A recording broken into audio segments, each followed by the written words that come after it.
Oke, selamat sore. Hari ini kami akan mempresentasikan hasil kerja kelompok kami. Sebelum mempresentasikannya, ada baiknya kita perkenalan dulu. Perkenalkan, nama saya Rafli, absen 21. Perkenalkan, nama saya Baswara, absen 3. Perkenalkan, nama saya Ardi, absen 28. Dari biografi Wiji Tukul. Bab 1, pendahuluan. Wiji Tukul lahir pada tanggal 26 Agustus 1963 di Sorogenen, Solo, Jawa Tengah. Mayoritas penduduknya adalah buruh dan tukang becak. Sebagai anak ketua dari 3 bersaudara, Tukul berhasil menamatkan SMP pada tahun 1979. Lalu masuk SMKI, Sekolah Menengah Karawitan Indonesia, jurusan tari, tetapi tidak tamat dan keluar pada tahun 1992. Tukul hidup dari berjualan koran.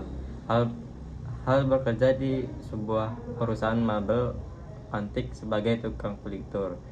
Pada waktu bekerja sebagai tukang pelitur inilah Wiji Tukul mulai membuat puisi dan membacanya di depan teman sekerjanya. Wiji Tukul dikenal sebagai penyair pelo atau cadel.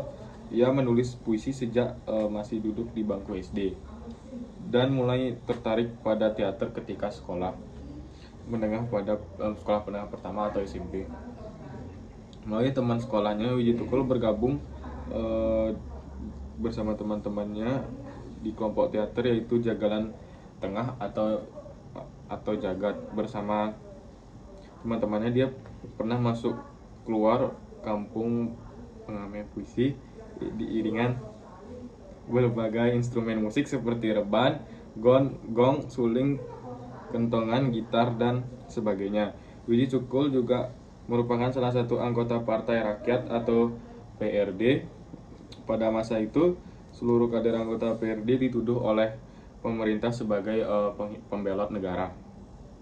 Terjadi peristiwa 27 Juli tahun 1996 yang membuat seluruh anggota PRD berada di penjara.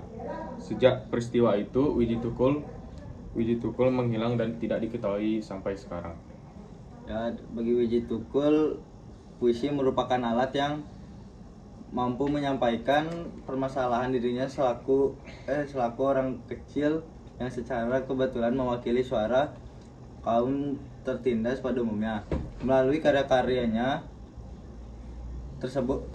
tersebut Wiji Tukul dapat menyuarakan aspirasi masyarakat yang tidak pernah didengar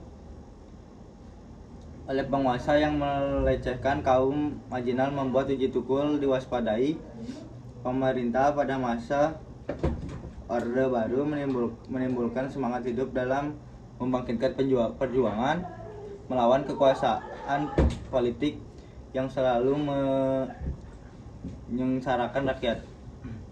Analisis struktur teks biografi. Struktur yang terdapat dari teks biografi di atas antara lain: 1. Orientasi terdapat pada paragraf 1 dan 2. 2. Peristiwa dan kejadian penting terdapat pada paragraf 3, 4, dan 5. Berikut analisis kaidah kebahasaan teks biografi. Kaidah kebahasaan yang terdapat dalam teks biografi di atas antara lain: 1. Kata ganti orang ketiga. 2. Kata kerja material. 3. Kata sambung, kata depan, ataupun nomina yang berkenaan dengan urutan waktu. Jadi kesimpulan penelitian ini adalah pernyataan singkat tentang hasil analisis, deskripsi, dan pembahasan tentang biografi Wiji Tukul yang dilakukan di bab sebelumnya. Dari biografi Wiji Tukul kita bisa mempelajari banyak hal, mulai dari semangat dan keberanian Wiji Tukul untuk menyuarakan hak-hak rakyat kecil dan juga berani mengkritik pemerintah era baru, serta kegigihan tokoh Wiji Tukul dan membuat syair-syair puisi yang mampu membangkitkan semangat rakyat. Cukup sekian dari presentasi kami. Kami mohon maaf jika ada salah kata. Terima kasih.